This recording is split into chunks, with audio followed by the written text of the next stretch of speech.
Happy Wednesday, everyone. Happy hump day. It's your girl Adina with the 9th edition of the Liberated Pussy podcast. I am here and I'm waiting for my sis Monique.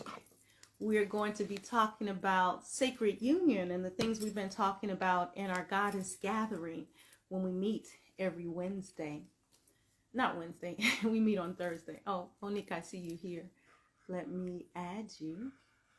Started. And how y'all been? What's going on? Peace.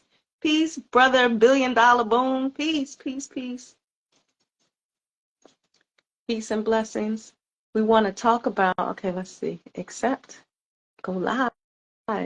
Hey, look at our technology. It's working on out. IG is our friend today. Come on, come on, come on. Here she comes, y'all. Okay, it says we've added. Peace to Hootie. How you doing, brother? Yes, peace, peace, peace. Okay. It says Monique is added. I'm going to try it again. Nope, it's there. So today we're talking about sacred union and really getting the lessons from our relationships. Our relationships come to teach us so much, and really it's about ourselves. Our culture right now really has us thinking that it's about the other. Okay, let me invite Monique again. Let's see what happens. Come on, technology. You're our friend. So like I said, we wanted to talk about, here she is. Hi, hello, my darling. How my are darling. you? Hi. You're in LA with your sleeves out. I'm in the DC area with sleeves on. That's what I was like. I was like, oh, we got on the same color, but we're in a different season. Different season. You doing summer, I'm doing fall. It's Girl, all I'm doing good, but Los we Angeles. are in Los alignment. Angeles, this is what Los Angeles offers.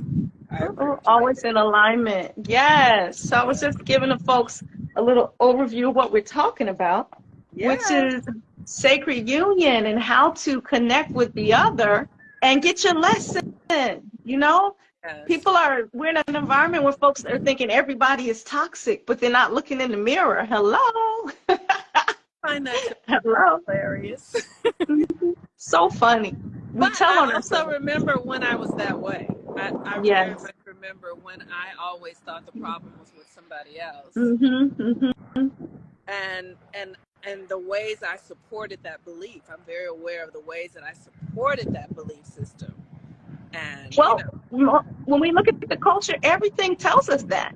You know, like it starts when you're watching the soap operas with your grandma, like we all did when you're homesick watching, Victor Newman or whoever doing what with whoever. It's always what did he do, what did they do, and oh my God, and all those kinds of things. So we really have been groomed to look outside for our answers, not inside. Yes.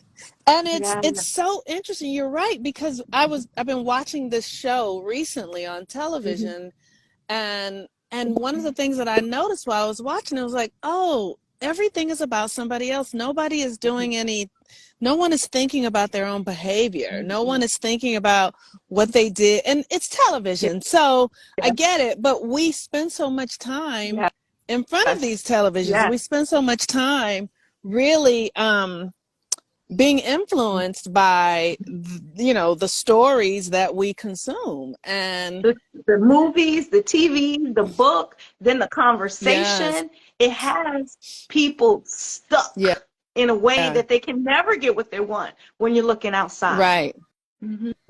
And you're right, everything in the culture affirms it. I feel like I'm gonna have to sneeze. Whew. Okay, it's gonna happen if it's going to. Okay. So what are your thoughts on that? Like getting the lessons from these journeys. Oftentimes people will say, oh, there's no more good men, or men say, oh, there are no more good women. Women are on this, men are on that. Like, how are we all here, 8 billion people plus on the planet, but can't figure out how to connect? What's that? What is that there are no more good people? Do we think the creator has a shop for just assholes and assholettes, or is there just a shop of people that we have to learn how to connect with? And really, it's this one first. What are your thoughts? I agree. I feel like we abandon ourselves, you know. Yeah. So and the thing that I'm learning, this womanhood journey is so powerful.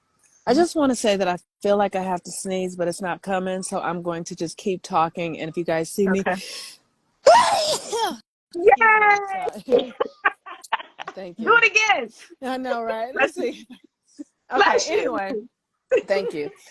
Mhm. I have to do it again. You said. Mhm. I'm Bless sitting in the grass, y'all. I'm sitting in the grass. Darn Oh it. my Okay. goodness. Bless you, So, Goddess. thank you. This journey being a woman and learning what the biology of that, you know. So the biology of that is like, oh, I could have a baby, right? Like I can have sex and sex can create a baby. And that's one part of it, but then it's like, what's the greater makeup of that? What is, oh, so that's creative power. Like I can create life. Yeah. Oh, okay, that's so interesting. I can create life.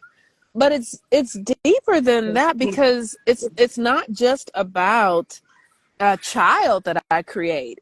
And then as I go deeper and I'm like, oh, this is a subconscious experience. This energy is truly about what's inside of me is coming out of me. Come on. Come on Because now. that's what having a baby is. It's like Right. you give birth to something that's inside of you. Right. Okay, so if I'm giving birth to what's inside of me, what's inside of That's me? the question. It can't come out if it's not in there. What's in there? And here's the thing. It's like when I started to realize the people in my life come out of my mind, because my energy is generated in a frequency that draws in people who align to my frequency, to my thought frequency, to the way that I think.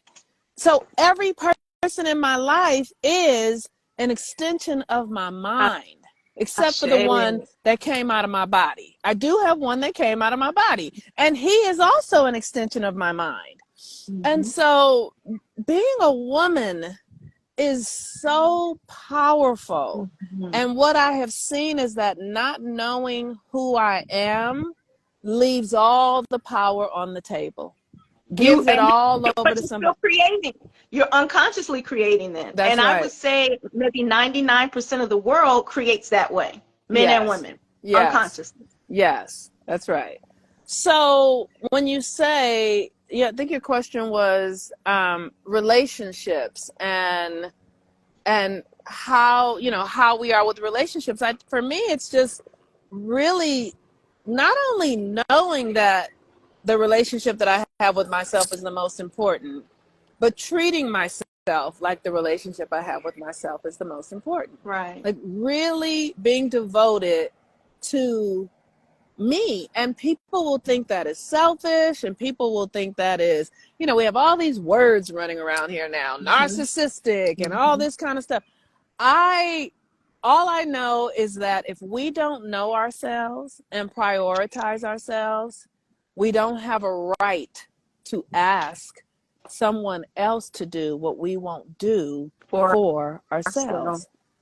You don't have a right to do it. Why is it, like I've heard women and men say things, like when we have this conversation about love, and the feeling is that love is just about the other. Like love is something that you extend together. Of course you extend it to the other, but in order to really, really, really love someone, how can you love someone if you're not really, really, really loving you? How? You don't even know how. That's right. You really don't have a place to stand on for that if it's just about putting yourself to the side and then just giving from an empty cup. Right.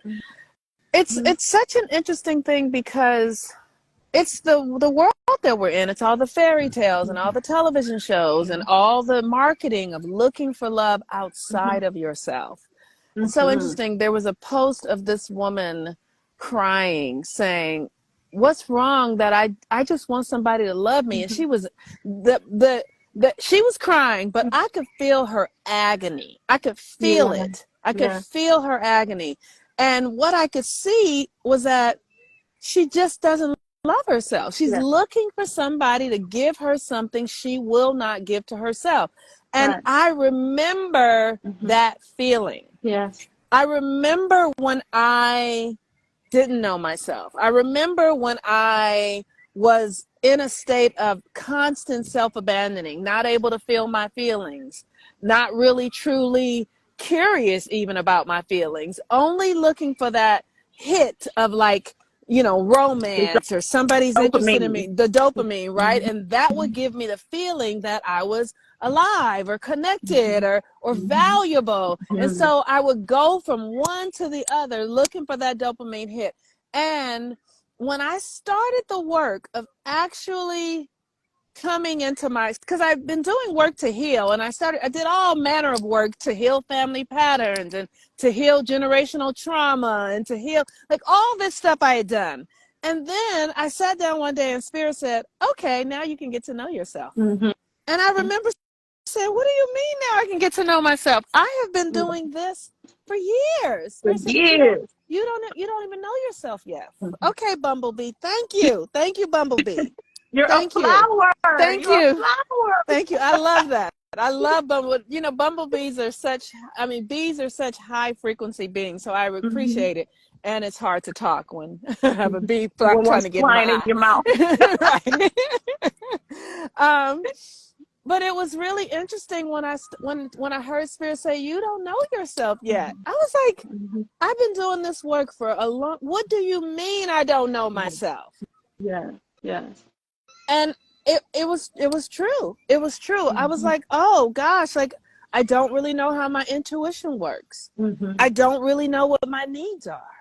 I don't really know what makes me happy.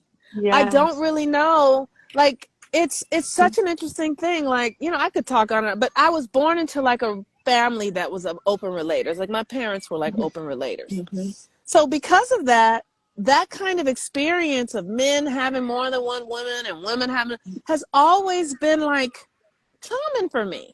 Right. But when I started to really understand myself, it was like, that's what I was born into, but I don't know that that's who I am. You get to choose. Right. I understand that because I have an African father, and if you know African and men from the Caribbean, they believe in multiplicity. You know, it's just how it is. Yes. So I totally understand your come from place. I get it. Yes. So I had to really, and I'm still doing that work. I'm still looking at like what actually would feel good to me in intimate relationship. I don't know. But I'm curious though.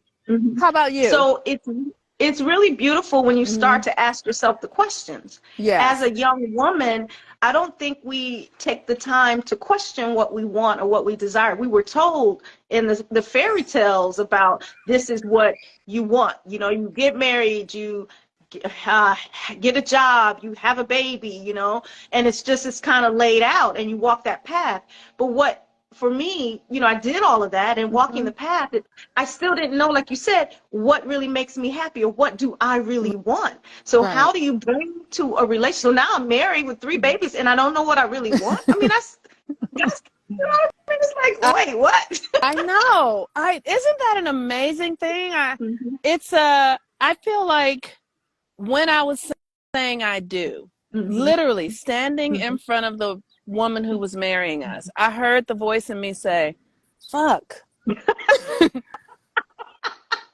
This is not it. Wait, how many people say fuck at the altar? Like you're saying I do and inside you saying I don't? Is that what's happening? And here was the thing. I was like, oh, you've been told that this was the pinnacle of your expression of love.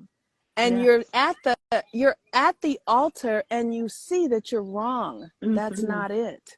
That's not it.